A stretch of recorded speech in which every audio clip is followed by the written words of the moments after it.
د خزانې تاڼې په حدود عیساخیلو کې مسلح کسان د شپې یو کور ته ورغلي دي او د لکونو روپو سامان چې کوم دی هغه پټ کړی دی او بیا تښتېدلي دي. دا د محکمه صحت ملازم دی شاهنواز دی وایي دی په عیساخیلو کې اوسېږي. د شپې دی وده ورې کونډه کړی او د نامعلوم کسان د شپې راغلي دي، د دې کور ته راوړېدلي دي، ځان ته یې ورکړل او کړی دی او د دې د کور نه بیا موبایلونه، موټرسایکل او نور قیمتي سامان چې کوم دی هغه پټ کړی دی. دی وایي چې کله بیا دې سار راپاڅېدل سامان ګډ وډ پروت او بیا چې دې تلاشي اخیستې د کور نو دغه سامان یې غیب او بیا دې تللی د خزانې تاڼې پولیس له.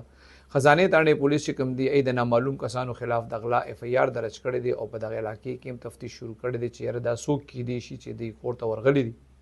پولیس وایي ای دغه علاقې کې مخبران هم خواره کړي دي او تفتیش هم شروع کړی دی. پولیس ډېر پر امید دی ای وی یاره ډېر ژر به پته ولګي چې د غلا کې څوک ملوث دي. دا کم کور نه چې غلا شوی د دې مالک چې ما تاسو څنګه وي هغه په هیلث ډپارټمنټ کې ملازم دی او واقعي چې د یو سرکاري ملازم دپاره دونه غلا چې کوم دی دا کافي نقصان دی. نو الله دې وکړي چې په دې غلا کې څوک ملوث وي هغه ګرفتار شي.